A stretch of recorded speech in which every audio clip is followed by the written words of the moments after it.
Let's talk about the thing we're all addicted to but none of us can ever seem to hold on to, happiness, this slippery little bastard that's always dangling just out of reach, like the last cookie in the jar you can't quite grab. We spend our lives chasing it. New jobs, new lovers, new phones, new vacations, new hobbies, new versions of ourselves we post on Instagram.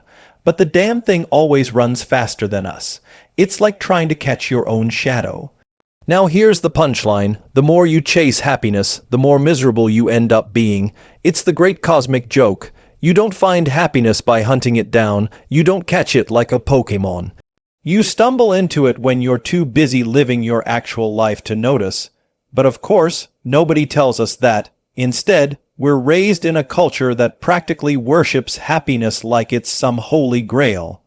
Every commercial whispers, buy this thing and you'll be happy. Every self-help book screams, think positive, visualize your dream house, and the universe will mail you a set of keys. Every influencer poses in Bali with a smoothie bowl, convincing you that your life is garbage because you're stuck eating cereal in your pajamas. So what do? We buy the lie. We turn happiness into a project. We treat it like a goal to achieve. If I just make more money, if I just look better, if I just get them to love me, then I'll be happy. But happiness doesn't work like that. Happiness is not some permanent state of bliss you unlock like an achievement badge. Happiness is a side effect. It's like sweat. You don't get it by chasing it. You get it by doing something else, like exercising or, hell, running late for the bus. The more you obsess over being happy, the less happy you actually become. Think about it. Have you ever been at a party surrounded by people laughing and drinking, and you think to yourself, am I happy right now? Am I having fun? The second you ask that, it's over. The moment you start analyzing whether you're happy, the moment it evaporates. Happiness is like a cat. You can't call it over. You can't chase it. You just sit there doing your thing, and eventually it decides to curl up in your lap. But our problem is we've been brainwashed into thinking happiness is the ultimate metric of life. We treat it like it's the scoreboard. Oh, I must be failing at life because I'm not as happy as that person. But here's the truth nobody wants to say out loud. Life isn't supposed to be happy all the time. Life is supposed to be messy, painful, complicated, and sometimes boring. Happiness isn't the point of life. It's a bonus feature, like extra fries at the bottom of the bag. The main point of life is meaning. Growth, responsibility, struggle, all the uncomfortable stuff we usually try to avoid, because guess what? Meaning often feels like crap in the moment. It's staying up all night with a sick kid. It's grinding away at a business that might fail. It's dragging yourself to the gym even though you'd rather eat pizza. It's sitting through tough conversations that make your stomach knot up. That's meaning, that's growth, and weirdly enough, when you actually embrace that, happiness sneaks up on you when you're not looking. It's almost unfair. The great irony is that people who stop caring so much about happiness end up being happier than the ones who worship it. Why? Because they're actually living. They're not chasing some imaginary utopia where every day feels like a damn music festival. They're showing up for their lives as they are messy, imperfect, unpredictable. And in the cracks between the chaos, happiness shows up. Maybe not fireworks happiness. Maybe not Bali smoothie happiness. But the quiet kind, the sitting with a friend in silence kind, the laughing at something stupid kind, the holy shit, I made it through another day kind, but here's the kicker. You don't get that by chasing happiness. You get that by chasing something bigger than happiness, something meaningful. You get it by picking good problems to solve and accepting that life is basically a never-ending buffet of problems. That's all it is. You solve one, another comes along, congratulations, welcome to being alive, but instead of whining, I just want to be happy, I just want everything to be easy, maybe we should be asking, what problems am I willing to have? What pain am I willing to endure? Because your answers to those questions will determine whether your life is worth living. And yeah, I know that sounds depressing, but really it's liberating. Because once you stop expecting happiness to be some constant sunshine state, you stop being disappointed every time life kicks you in the teeth. You start realizing that feeling sad, anxious, angry, or lost is not a sign that something's wrong with you. It's a sign that you're human. Nobody is happy all the time. Nobody, not even the people you idolize. Elon Musk isn't happy all the time. Beyonce isn't happy all the time. Even the Dalai Lama has probably woken up cranky because he stubbed his toe on the bed frame. The only difference is, some people accept that discomfort and uncertainty are part of life, while others try to outrun them with distractions, addictions, or toxic positivity.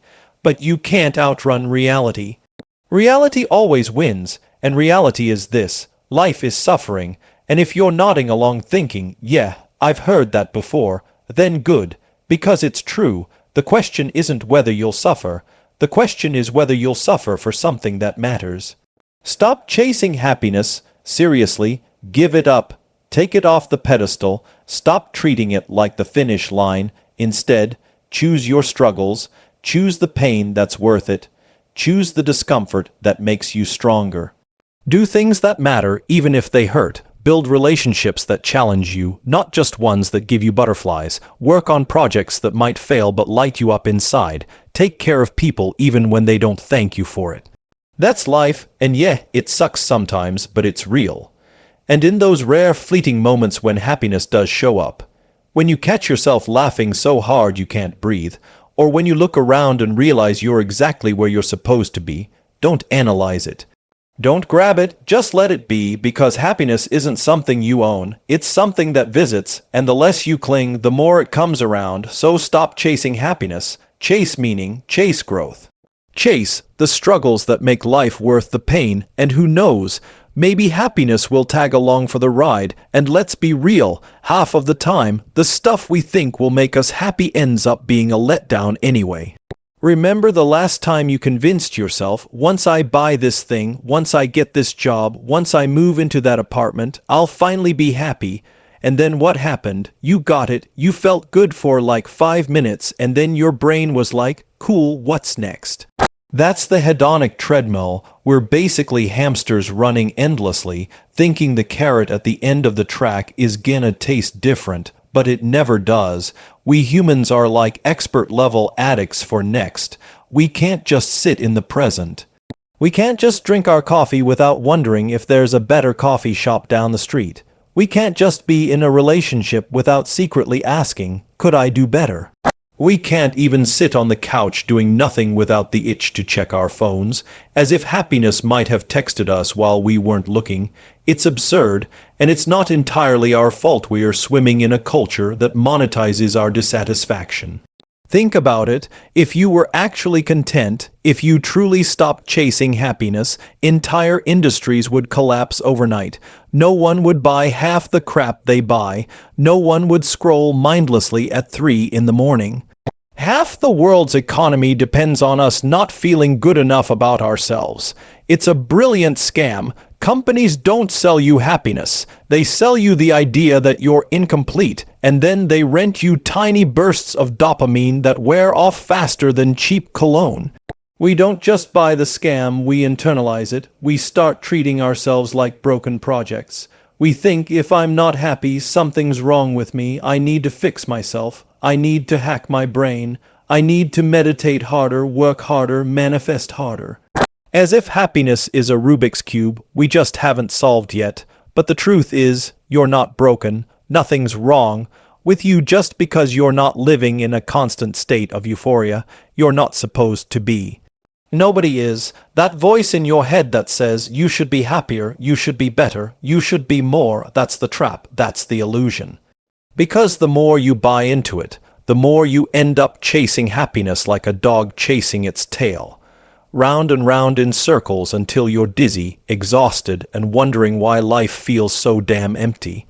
And this is where people usually ask me, so what should I chase instead?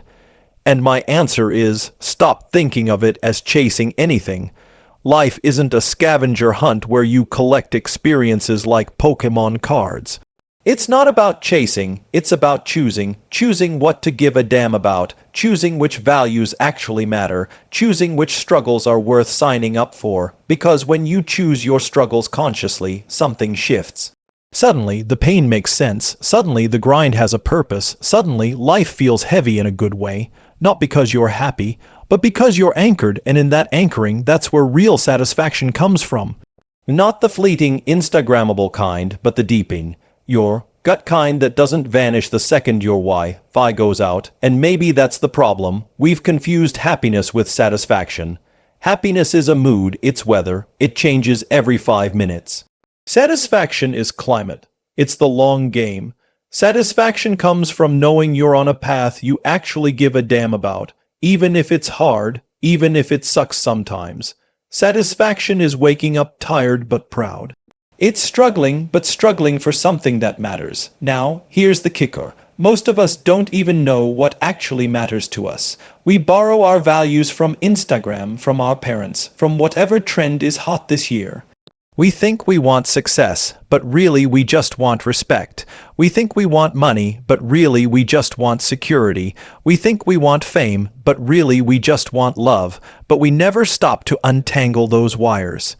We just keep chasing the surface level stuff, and then we wonder why we feel so damn empty. And here's the uncomfortable truth. Finding out what actually matters to you is not some pleasant meditation retreat. It's usually messy, it's usually painful, it involves failure, heartbreak, disappointment. It involves confronting the fact that maybe the life you've built isn't actually the life you want, that maybe you've been chasing somebody else's version of happiness this whole time. That maybe you've been bullshitting yourself for years and nobody wants to face that. So instead, we distract ourselves with another shiny thing, another dopamine hit, another chase. But the people who are brave enough to stop, to actually sit in that discomfort, to actually face the void, those are the people who end up free, not necessarily happy, not always smiling, but free, and from that freedom, happiness visits more often. Not because they're chasing it, but because they've created the kind of life where it naturally shows up. A lot of us don't want to stop chasing happiness because the chase itself gives us a sense of identity. It's easier to say, I'm working on being happy, than to admit, I don't know what the hell I'm doing with my life. The chase distracts us from the harder questions. It gives us motion without direction, like a hamster wheel that convinces you you're going somewhere just because your legs are moving. But motion isn't meaning, busyness isn't purpose. And yet we fill our lives with endless distractions, scrolling, swiping, shopping, just so we don't have to sit still long enough to hear the echo of our own emptiness. That's the cruel joke of the chase. It looks like progress, but it's really avoidance. And let's not pretend this is just a young people problem.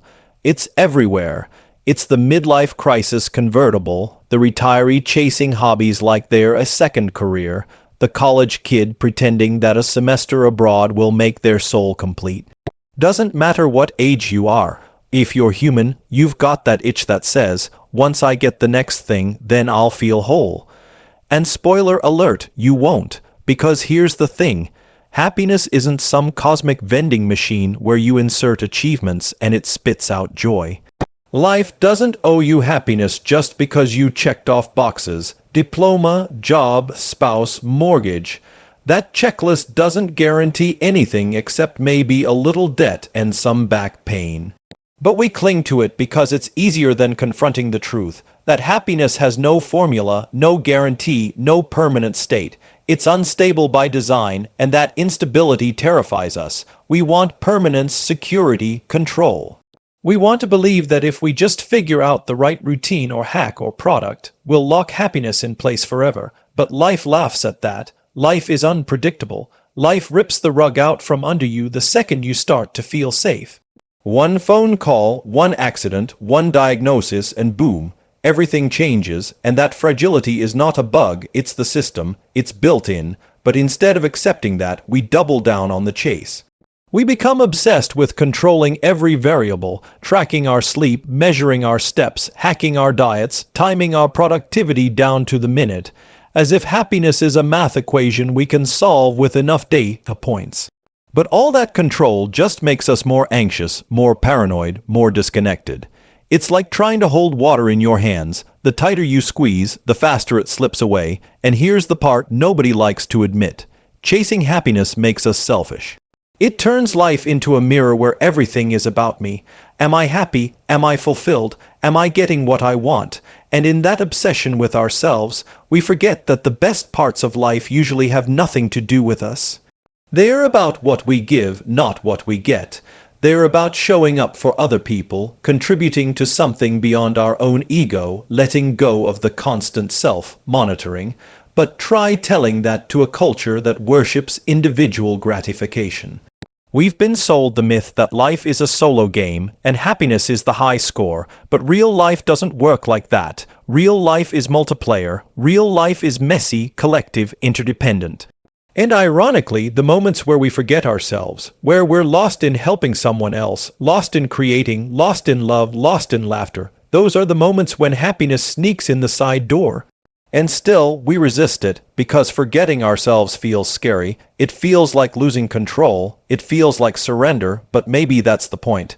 Maybe happiness isn't something you achieve, but something that ambushes you when you stop trying to control every damn thing.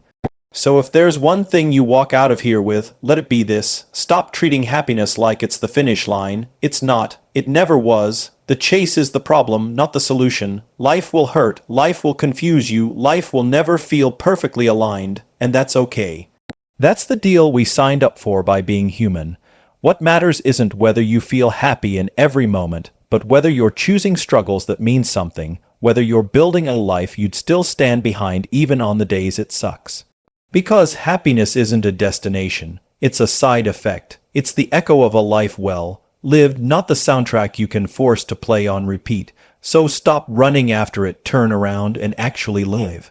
That's where happiness finds you.